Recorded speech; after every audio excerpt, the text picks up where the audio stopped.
I'm going to show you how to get to the trailhead. I'll also leave links in the description below so you know exactly what to look out for. Second, I'm going to show you footage from the hike. When you see the hike and the train yourself, you're going to be able to better prepare yourself so you'll know what to wear, what to bring.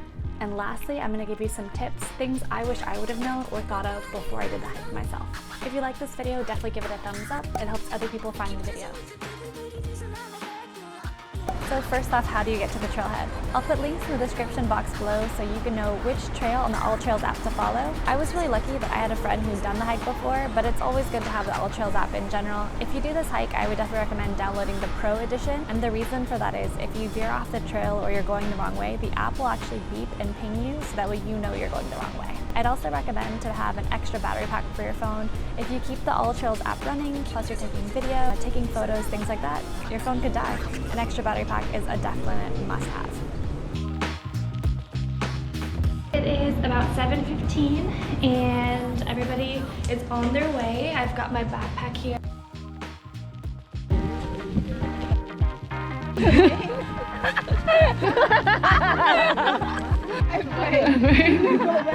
So we're at the driveway.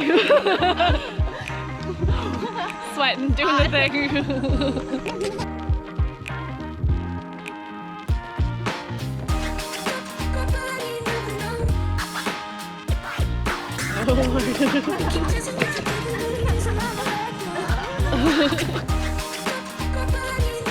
Okay, so we're on this paved portion of the trail. We've been going about half a mile.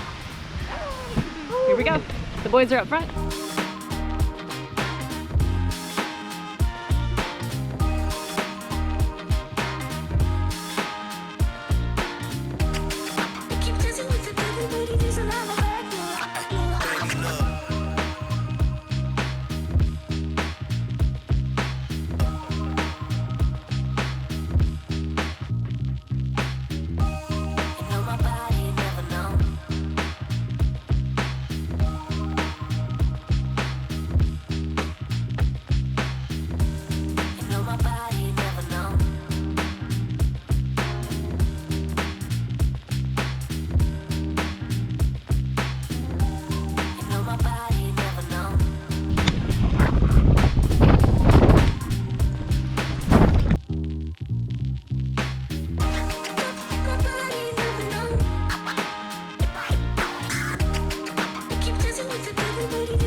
Right over there, getting it. Ow, ow! Ow! Ow! Ow!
It's not storming and we're heading down to the second bunker.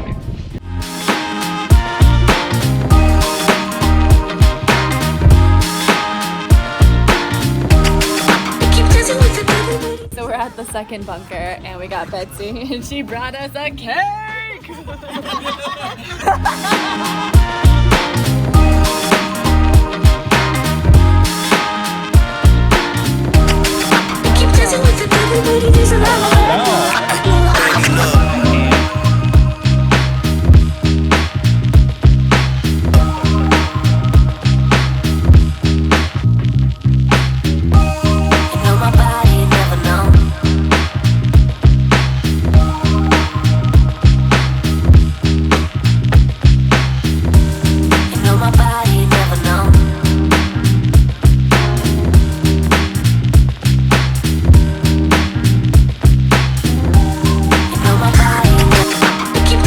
everybody needs a love back. Nobody never know. Keep dancing with it, everybody needs a love back.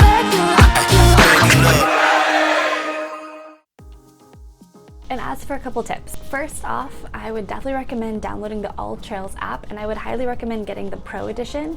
The reason why is you're able to download the maps even if you don't have service or data or anything like that. You at least have that backed up and saved on your phone. Second, I would definitely make sure that you brought an extra battery pack. This is essentially for your phone. If you're going to be taking pictures, taking video, you're going to be using the All Trails app to try to make sure you're going the right way.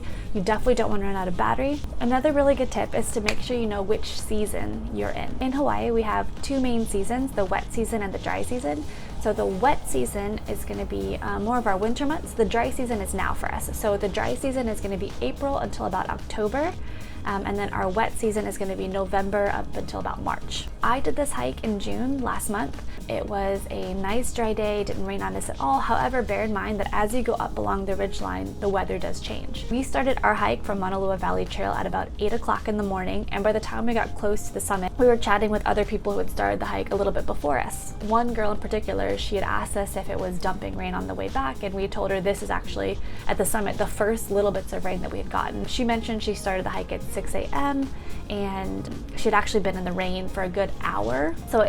And now it had cleared up and everything. So it's definitely something to note. What that means is when it's the dry season, we're not gonna have tons and tons of rain. We do have some rain, but we don't have tons and tons of rain.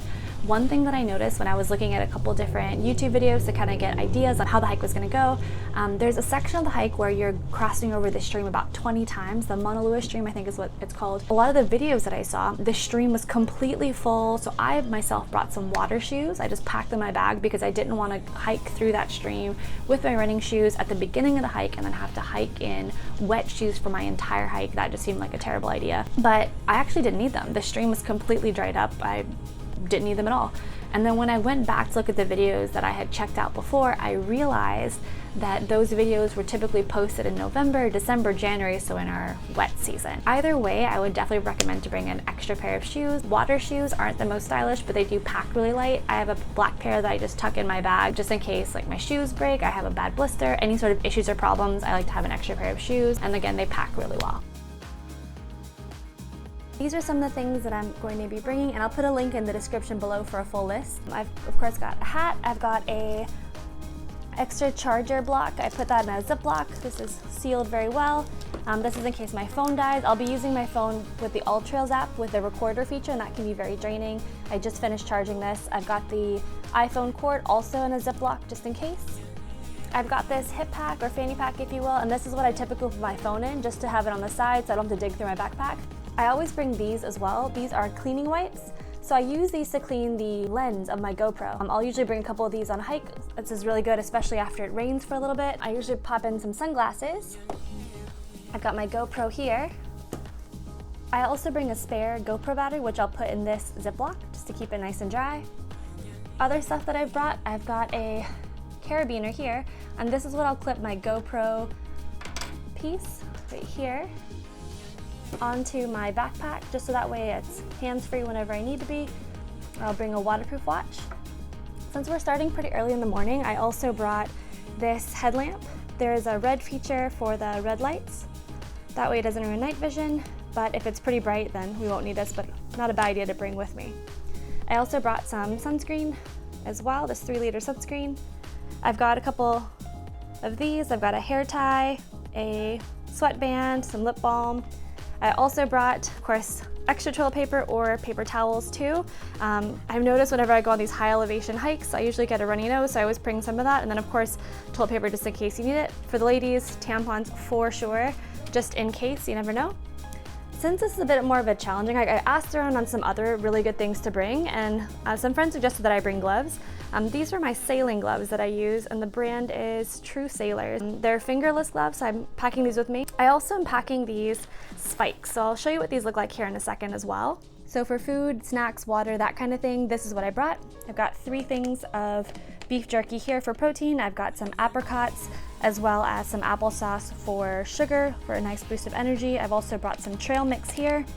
As for water, this is going to be a very long hike. Normally I would just bring this 1.5 liter Camelback in my Camelback backpack, but because it's a longer hike, I actually have a spare, so together this makes about 3 liters. I'll also bring this, which is a UV shirt, so it's a little bit darker. It's black, it's comfortable, it's very thin, but just in case the sun gets a little bit more intense, this has 50 SPF sun protection, which I really like. This is actually a rash guard for whenever you go surfing, but I'm just gonna pack this with me. It's, again, really light.